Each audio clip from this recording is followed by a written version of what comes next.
au magazine hebdomadaire de la MINUSCA. Ce soir, voici les grands titres. La radio Guira FM célèbre ses 7 années d'existence et inaugure de nouvelles infrastructures. La médaille des Nations Unies décernée au contingent mauritanien et népalais de la MINUSCA à Bambari par le commandant de la force. Une délégation du département d'État américain en visite en RCA reçue par le chef de la MINUSCA. Et enfin, zoom sur la ville de Obo, située à l'est de la Centrafrique, qui renoue progressivement avec la normalité. Bonsoir. 2014-2021, 7 ans déjà que la radio Guira FM a commencé à émettre. Une cérémonie a été organisée pour marquer cet anniversaire et couper le ruban de 2 studios flambant neufs. Ingrid Swimbo y était présente.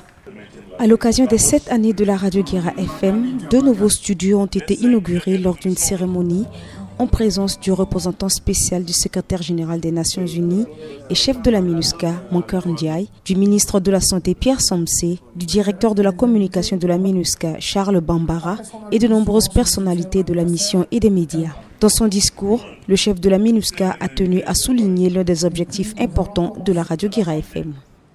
Les ondes de Guira continueront à porter et à servir la cause de la paix en République centrafricaine, en contribuant au rapprochement des communautés, en rompant avec les discours de propagande et de haine, en indiquant les campagnes de désinformation à travers la diffusion d'informations justes, vérifiables, objectives, équilibrées, complètes, impartiales, tout en luttant contre les rumeurs qui alimentent les craintes et favorisent l'extrémisme et les comportements violents.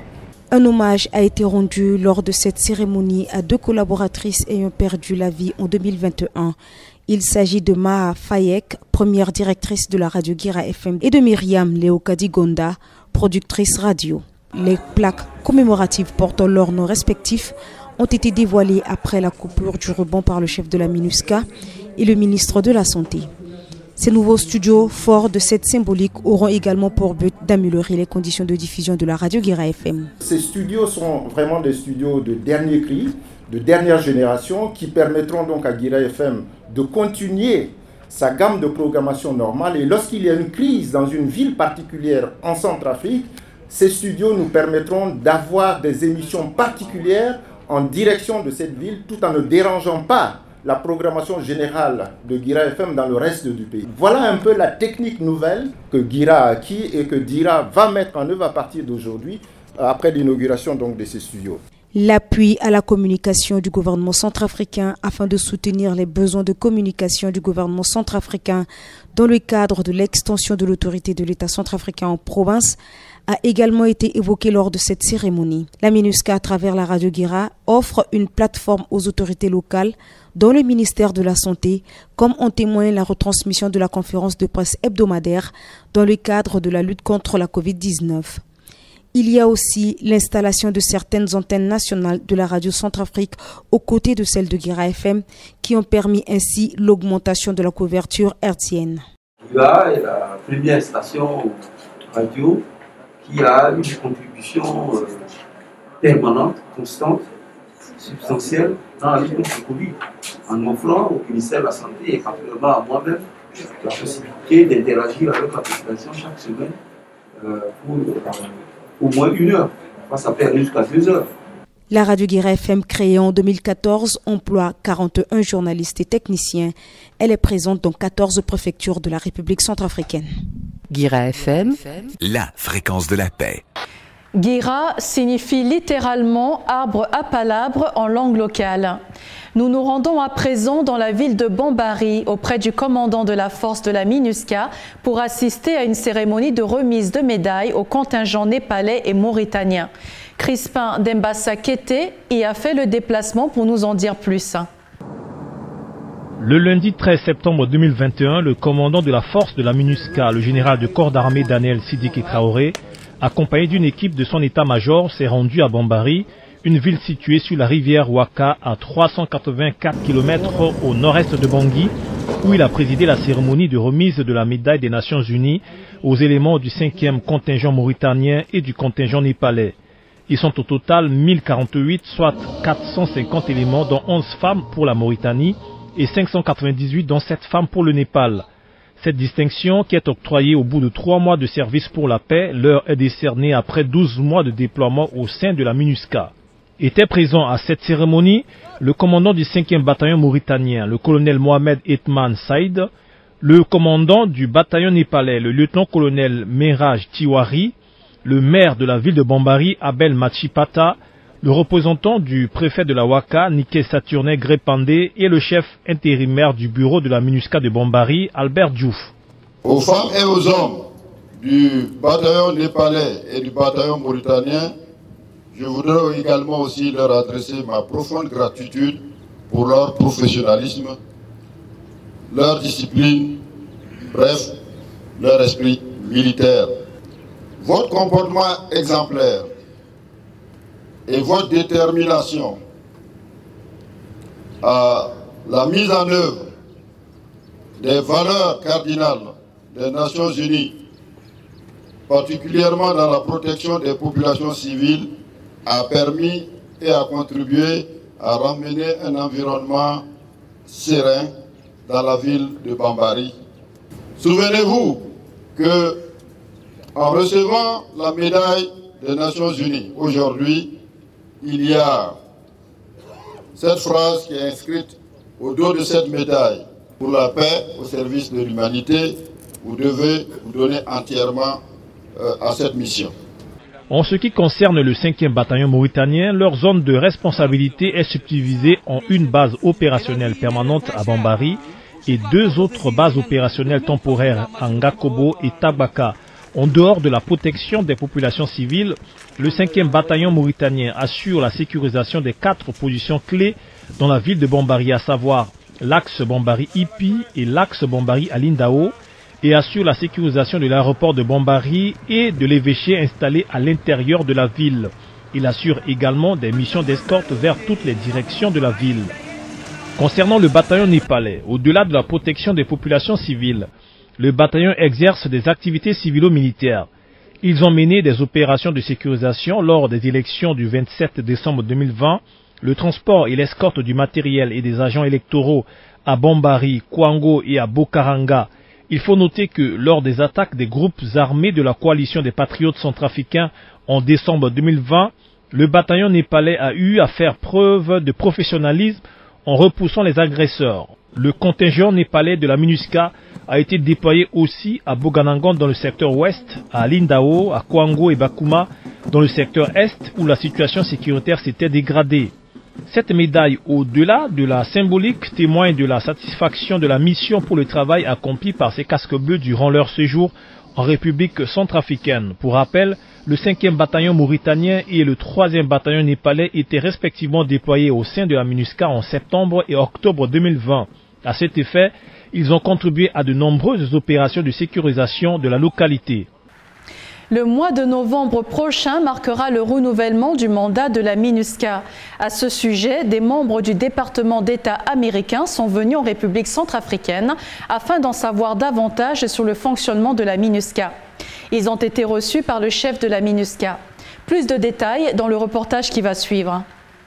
Une délégation du département d'État américain avec à sa tête le directeur du Bureau des organisations internationales opérations de maintien de la paix, James Mears, est en visite depuis le 11 septembre en Centrafrique pour évaluer le fonctionnement de la mission de maintien de la paix des Nations Unies en prélude au renouvellement du mandat de la MINUSCA en novembre prochain. Ce 13 septembre 2021, la délégation a été reçue par le représentant spécial du secrétaire général des Nations Unies en Centrafrique, Mankeur Ndiaye. La salle de conférence au quartier général de la MINUSCA a servi de cadre pour cette rencontre. Ils ont un programme assez chargé pour toute la semaine. Ils vont rencontrer toutes les sections de la mission pour échanger avec les responsables sur les défis et les perspectives dans le cadre du renouvellement du mandat de la mission. Je voudrais les remercier d'avoir fait ce déplacement depuis Washington.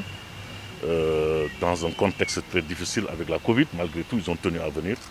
Et nous sommes également disposés à échanger avec eux de la manière la plus ouverte possible sur les défis et surtout sur les perspectives de travail de la MINUSCA en République centrafricaine. Cette visite vise à aider à éclairer la stratégie de négociation des États-Unis pour les processus de renouvellement des mandats d'émission et à mieux comprendre les activités et les opérations de la MINUSCA afin d'éclairer la prise de décision du gouvernement américain. Nous sommes ici du département d'État de Washington. Et pour mieux comprendre comment la mission fonctionne ici en RCA.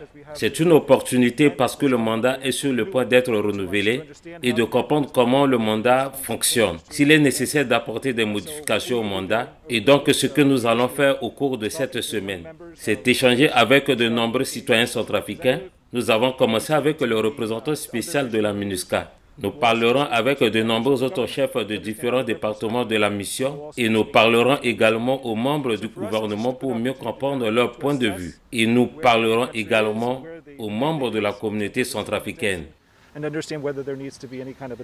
Durant 5 jours, cette réunion se poursuivra avec les responsables de différentes sections de la MINUSCA dans le but de mieux apprécier les défis auxquels fait face la mission. Le mandat actuel de la mission a été adopté par le Conseil de sécurité des Nations Unies jusqu'au 15 novembre 2021. À présent, nous allons dans l'est du pays, plus précisément dans la ville de Obo. À l'instar des autres localités dans le pays, elle a été le théâtre des activités menées par les groupes armés, ce qui a provoqué une crise économique et sociale. Aujourd'hui, Obo renoue progressivement avec le relèvement, comme en témoignent dans ce reportage les autorités locales et les habitants. Située à 1425 km de Bangui au sud-est de la République centrafricaine, la préfecture du Haut-Mbomou a connu des moments difficiles de son histoire depuis 2008 avec l'incursion des hommes armés de l'armée de résistance du Seigneur LRA de Joseph Kony et en 2019 de l'Unité pour la paix en Centrafrique UPC. Ce qui a occasionné des dégâts humains et matériels en plus de fragiliser le tissu socio-économique de cette préfecture. Aujourd'hui, la ville a renoué avec une accalmie, notamment avec le retour des autorités administratives dont le préfet du Haut-Mbomou, Jude Ngayoko, et la présence des forces armées centrafricaines et des casques bleus de la MINUSCA dans la ville. À mon humble avis, le Haut-Mbomou se porte bien, c'est pourquoi le préfet est là. Il y a tous les sous-préfets qui sont au poste. Celui de Bambouti, celui de Zemio et celui de Djema. Dieu merci, j'ai écrit et finalement on a augmenté le nombre de maires sous-préfectures. Donc Mboki qui était commune est devenue maintenant une sous-préfecture. Donc bientôt j'aurai au moins peut-être 5 sous-préfets.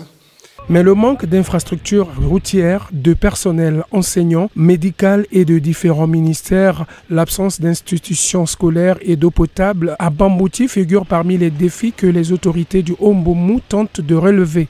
Le préfet Jude Ngayoko fait des infrastructures routières sa priorité car selon lui, cela contribuera davantage à faire baisser l'insécurité, faciliter le déplacement des fonctionnaires à leur poste et aura un impact positif sur les échanges commerciaux.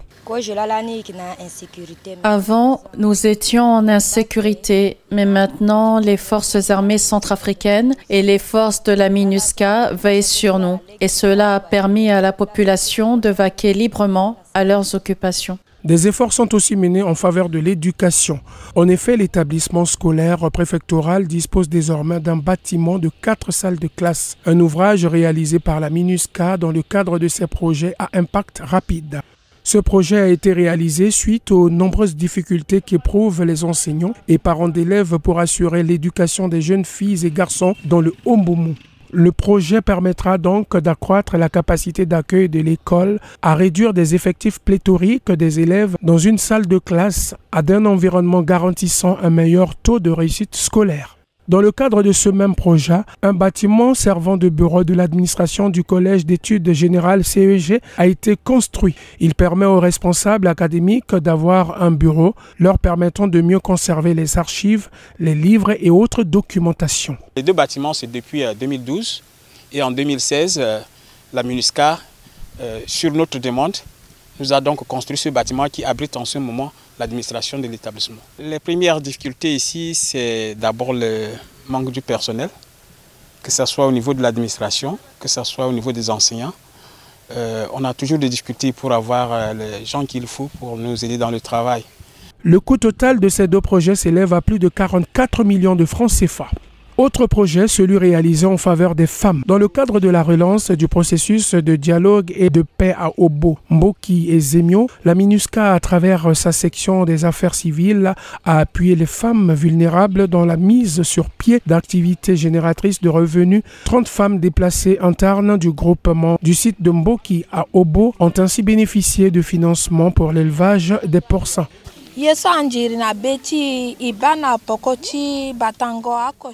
Nous sommes contentes parce que après avoir élevé les porcs, ces porcs nous aident. Nous vendons une partie et nous gardons l'autre partie. Nous disposons d'un fonds de caisse qui nous permet d'entretenir nos bêtes. Avec notre fonds de caisse, nous apportons de l'assistance aux membres du groupement qui sont malades. Si notre porcherie se développe et que nous avons plus de bénéfices, nous envisageons d'ouvrir une pharmacie si Dieu le veut. Ces femmes avaient fui les représailles des éléments de l'armée de résistance du Seigneur LRA de Joseph Kony pour trouver refuge à Obo avec seulement 2 porcs. Un mâle et une femelle aujourd'hui, elles disposent de plus d'une trentaine de porcs grâce à l'appui financier et technique de la MINUSCA. Ces projets visent à contribuer favorablement au processus de paix et de réconciliation intercommunautaire dans le Omboumou et à autonomiser les femmes de la dite localité. En plus de leur rôle régalien, qui est la protection des civils, en appui aux forces de sécurité intérieure, la composante police des Nations Unies déployée à Obo se sont données pour mission d'appuyer les femmes déplacées du village Ngeli Ngeli à travers des activités génératrices de revenus. C'est ainsi que l'association des femmes du village Ngeli Ngeli a bénéficié d'un financement de 300 000 francs CFA pour démarrer leur activité. L'appui qu'a apporté la MINUSCA nous a revigorés. Ce financement nous appartient désormais et c'est à nous d'en prendre soin et le rectifier et cela va nous aider. Même si nous trouverons autre chose à faire, nous nous souviendrons de la MINUSCA. Ces policières de la MINUSCA nous ont rendus responsables et nous allons nous assurer de mener à bien cette association afin de garder en mémoire le nom de la MINUSCA. Ce projet a pour but d'appuyer les femmes vulnérables dans les activités génératrices de revenus, d'amener les femmes à se prendre en charge elles-mêmes et de faire comprendre les avantages du travail en groupe. Dans ce genre de situation, la femme d'abord, dans la vie de tous les jours, est un être vulnérable. Et donc, en priorité, je dois faire passer ses besoins qui sont d'abord la protection, son bien-être. Comment faire pour que cette femme-là, même si elle n'a pas de partenaire, elle puisse se prendre en charge? Parce que ce sont des cas auxquels on assiste. Des femmes qui sont abandonnées avec des enfants.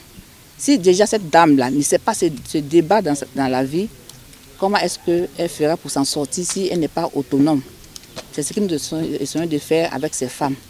Afin de permettre à ces femmes déplacées internes du village Ngeli Ngeli de mener à bien leur association, elles ont aussi bénéficié de formations dans le domaine de l'entrepreneuriat. Dans quelques instants, nous allons recevoir notre invité du jour, le docteur Patrick Eba, représentant de l'ONU-SIDA en fin de mission. Il nous parlera des moments forts qui ont marqué son séjour en terre centrafricaine et surtout nous transmettra des messages sur les questions liées à la lutte contre le VIH-SIDA. Restez avec nous.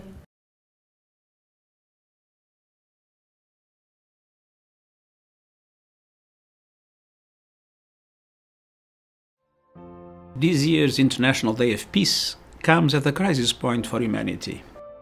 COVID-19 has turned our world upside down. Conflicts are spinning out of control, the climate emergency is worsening, inequality and poverty are deepening, and mistrust and division are driving people apart at a time when solidarity and collaboration are needed more than ever. As a human family, we face a stark choice: peace or perpetual peril. We must choose peace. That is why I call for a 24-hour ceasefire today. And by working in solidarity for a lasting, sustainable peace every day, we can tackle the issues facing us. We need peace to urgently deliver life-saving vaccines and treatment for COVID-19. We need peace to recover from the pandemic and rebuild shattered systems and shattered lives. We need peace to level the playing field and reduce inequalities. We need peace to renew trust in one another and faith in facts and science. And we need to make peace with nature, to heal our planet, build a green economy, and achieve our net zero targets.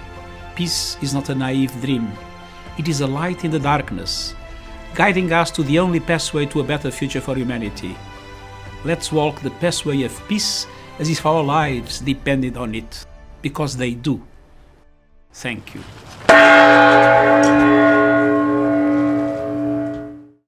Merci de suivre le magazine hebdomadaire de la MINUSCA. Il est temps à présent d'aller à la rencontre de notre invité du jour, le docteur Patrick Eba, représentant de l'ONU-SIDA en fin de mission. Nous l'écoutons. Docteur Patrick Eba, bonjour. Bonjour. Merci de nous recevoir. C'est moi qui suis heureux de vous avoir. Merci. Est-ce que vous pouvez vous présenter auprès des téléspectateurs qui nous regardent? Je suis Patrick Eba. Je suis le directeur pays de l'ONU-SIDA en République centrafricaine. J'ai eu l'honneur de servir dans ce pays au cours des 3 dernières années et ça a été une opportunité extraordinaire. Alors 3 années en République centrafricaine, pouvez-vous nous dire dans quel contexte vous avez pris fonction ici? En 2018, lorsque j'arrivais en République centrafricaine, le pays naturellement se sortait progressivement de la crise politico-militaire de 2012-2013. Cette crise a eu un impact très frappant sur la réponse au sida dans le pays. Les personnes séropositives ne pouvaient plus bénéficier des traitements pendant la période de crise. Nos programmes de santé avaient été gravement affectés par la crise. Vous savez, une bonne partie des formations sanitaires à l'intérieur du pays avaient soit été détruites, dégradées ou occupées par des groupes armés.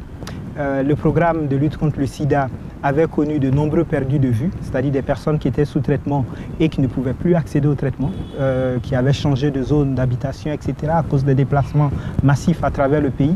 Et donc lorsque j'arrivais en 2018, la situation était particulièrement préoccupante. Imaginez qu'à l'époque, en République centrafricaine, seulement 24% des personnes vivant avec le VIH avaient accès au traitement antirétroviral. Pour les enfants, c'était seulement environ 20% d'enfants séropositifs qui avaient accès au traitement. C'était une situation très préoccupante. 3 années après, que peuvent retenir les Centrafricains de vos accomplissements? Oh, nous avons des choses à célébrer. Je vous disais à l'instant que nous avions en 2018 seulement 24-25% des personnes vivant avec le VIH qui avaient accès au traitement. Aujourd'hui, nous avons franchi la base symbolique de plus de 50% des personnes séropositives qui sont sous traitement. Cela est très important. Pour les enfants, nous sommes passés de moins de 20% à aujourd'hui autour de 40-45% d'enfants vivant avec le VIH qui ont accès au traitement. Mais plus encore, aujourd'hui, nous avons beaucoup plus de financement disponible pour la réponse au sida. En 2018, nous avons seulement 23 millions pour 3 ans. Aujourd'hui, nous avons 68 millions d'euros pour la lutte contre le sida de 2021 à 2023. Vous voyez la marge de différence entre 2018 et 2021. Alors, la République centrafricaine, elle est secouée. On sait qu'elle traverse des crises humanitaires et des crises militaro-politiques. Les provinces sont encore dans une situation plutôt instable. Comment vous arrivez à instaurer la lutte contre le VIH-Sida dans un tel contexte, et notamment auprès de ces populations vulnérables en province? Vous savez, l'ONU-SIDA a une approche dans la lutte contre le sida qui est une approche dite différenciée. Et la République centrafricaine est l'un des pays où nous devons mettre en œuvre ces approches différenciées. L'approche différenciée consiste à se dire que la République centrafricaine, même si elle est un seul pays, n'est pas une réalité à tous égards ou à tout point de vue similaire. La situation du sida et la situation sécuritaire à Obo n'est pas celle de Bambari ou celle de Bangui ou de Boa. Et donc ce que nous souhaitons et ce que nous encourageons le pays à faire, c'est de mettre en œuvre des approches différenciées qui tiennent en compte et qui prennent en compte totalement la situation sécuritaire. C'est ainsi que, par exemple, Médecins sans frontières, avec le gouvernement, ont mis en place des groupes d'ARV communautaires dans la zone de Obo, à Batangafo, mais aussi dans la zone de Beberati. Ces groupes d'ARV communautaires sont des communautés, des personnes vivant avec le VIH qui s'associent pour recevoir, pour prendre leur traitement et les distribuer au niveau communautaire. Et donc, avec ce type d'approche, même lorsqu'on est confronté à une crise sécuritaire et que les hôpitaux ne sont pas nécessairement ouverts, il suffit juste que les patients aient accès à leur traitement à travers les groupes d'ARV communautaires pour qu'ils puissent continuer de se traiter. Et c'est ce type d'approche que nous encourageons dans un pays comme la République centrafricaine confrontée aux crises sécuritaires. Par ailleurs, nous insistons sur le fait qu'on ne peut pas seulement prendre prétexte de la crise sécuritaire pour arrêter les services de santé.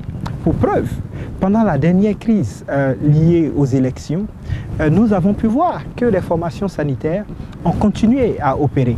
Et les programmes de SIDA ont montré leur résilience face à la crise. Parce que malgré toute la période de Covid ou lors de la dernière crise sécuritaire, on a continué à assurer l'accès au traitement pour les personnes. Et c'est le signe que le programme de SIDA peut continuer. Il suffit d'avoir des approches différenciées, adaptées au contexte sécuritaire. Alors, depuis mars 2020, on parle du Covid, de la Covid-19. Quel impact cela a eu sur votre travail?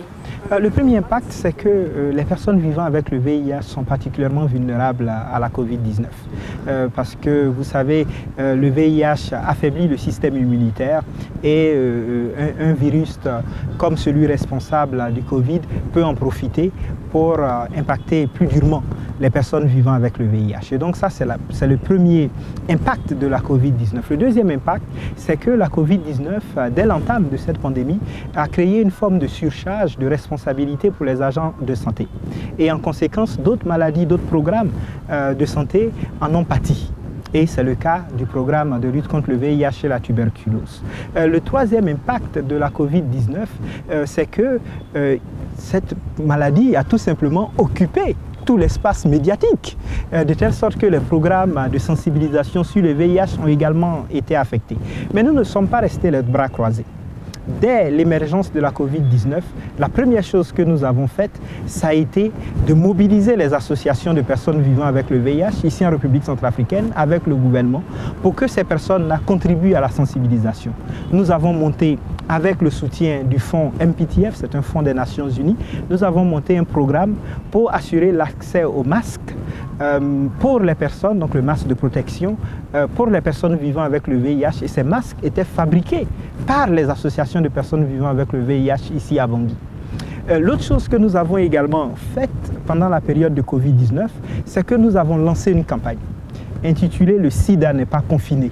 Continuons la lutte. L'idée, c'était de passer le message à l'ensemble de la population centrafricaine que le VIH demeure une préoccupation importante de santé publique et qu'il fallait continuer de se protéger, respecter les gestes de protection contre le sida, le port du préservatif, la réduction du nombre de partenaires sexuels, la fidélité, mais aussi le respect par rapport aux violences basées sur les genres, etc. Et donc nous avons lancé cette campagne pour marquer le fait qu'on doit continuer de se mobiliser contre le sida et c'est dans cet esprit-là que nous travaillons malgré la Covid-19. En termes de statistiques, que peut-on dire sur la situation du VIH en République centrafricaine? La situation du sida en République centrafricaine reste préoccupante. Aujourd'hui, on estime que la prévalence au niveau national est de 3,6%. Mais vous savez, ce chiffre de 3,6% cache de fortes disparités. Des disparités à la fois géographiques, mais aussi des disparités en termes de population affectée. Regardons d'abord au niveau géographique. À Bangui, on estime que la prévalence est environ de 7%. Mais à Obo, dans le Haut-Mbomu, Obo et Zemio, on a une prévalence d'environ 11,9%. Vous voyez la différence, comparé à d'autres parties du pays où la prévalence est environ de 1%. Et donc, il y a une forte disparité au niveau géographique, mais il y a aussi une disparité au niveau des populations affectées. Si, dans la population générale, la prévalence est de 3,6%, chez les personnes qui appartiennent à certains groupes tels que les travailleuses de sexe, la prévalence est environ de 15%. Chez les hommes ayant des rapports sexuels avec les hommes, la prévalence est plus de 7%. Chez les détenus, la prévalence est autour de 7%. Chez les hommes en armes, en uniforme, la prévalence est également d'environ 7%. Et donc, vous voyez qu'il y a de fortes disparités en fonction des populations et en fonction des parties du pays qui font qu'il ne faut pas s'arrêter au chiffre de 3,6% de prévalence en République centrafricaine. Vous pensez qu'en Centrafrique, on considère encore le sida comme un sujet tabou ou bien de plus en plus les langues se délient, les gens viennent se faire dépister ou il y a encore quelques freins à ce niveau-là? Vous savez, malheureusement, je dois dire qu'aujourd'hui, le sida paraît pour de nombreuses personnes comme une préoccupation lointaine. C'était dans les années 2000 qu'on avait très peur, les gens mouraient du sida, il n'y avait pas de traitement, donc il y avait une forte inquiétude. Aujourd'hui, les traitements sont disponibles. Les gens ont le sentiment que le sida n'est plus une préoccupation. Et c'est cela qui nous inquiète. Pour moi, le vrai défi de la lutte contre le sida aujourd'hui, c'est le défi de la complaisance. Le sentiment qu'on a tout fait, le sida est vaincu et que ce n'est plus une préoccupation. Je veux interpeller ici tous les Centrafricains pour dire que le sida n'est pas vaincu et que chaque année, environ 4000 Centrafricains meurent du sida. Environ 3000 Centrafricains sont nouvellement infectés par le VIH. Et donc, il y a de quoi rester mobilisé. On est loin du compte. Y a-t-il d'autres recommandations que vous voulez faire aux autorités locales et éventuellement à votre successeur? Je pense qu'il faut tout simplement accélérer la réponse. Nous avons beaucoup de leçons que nous avons apprises. On sait ce qui marche, on sait comment faire pour mettre plus de personnes sous traitement, on sait ce qu'il faut pour réduire les nouvelles infections. Maintenant, c'est le temps de l'action. Et donc, la seule recommandation que je ferai aux autorités ainsi qu'à tous les acteurs impliqués dans la réponse au VIH en République centrafricaine, c'est que c'est maintenant le temps de l'action. Accélérons la réponse, car le sida n'est pas confiné. Continuons la lutte. Nous allons terminer en beauté. Vous venez d'être décoré. Que représente pour vous cette décoration? Pour moi, cette décoration, j'ai eu l'occasion de le dire, est à bien des égards le signe de la reconnaissance vis-à-vis de l'ensemble du travail qui a été fait par les acteurs impliqués dans la lutte contre le sida. Ce n'est pas seulement ma personne ou l'institution que je représente, l'ONU-SIDA, qui reçoit cette décoration. C'est tous les acteurs impliqués dans la lutte contre le sida. Et je vais vous dire, vous savez, lors de la cérémonie, nous avons demandé à ce que soient présents les associations de personnes vivant avec le VIH. Et c'est à eux que je dédie cette décoration. C'est leur courage, leur engagement, leur détermination à rester en vie, à contribuer à éliminer le sida, que cette décoration vient saluer. Merci de nous avoir reçus et merci pour toutes les informations que vous avez également données à nos chers téléspectateurs et nous vous souhaitons une très bonne continuation. Mais c'est moi qui vous remercie. Merci encore. Cette édition touche à sa fin. C'était le magazine hebdomadaire de la MINUSCA. Merci de votre fidélité. Je suis Pascal Serra. Prenez bien soin de vous et à très bientôt.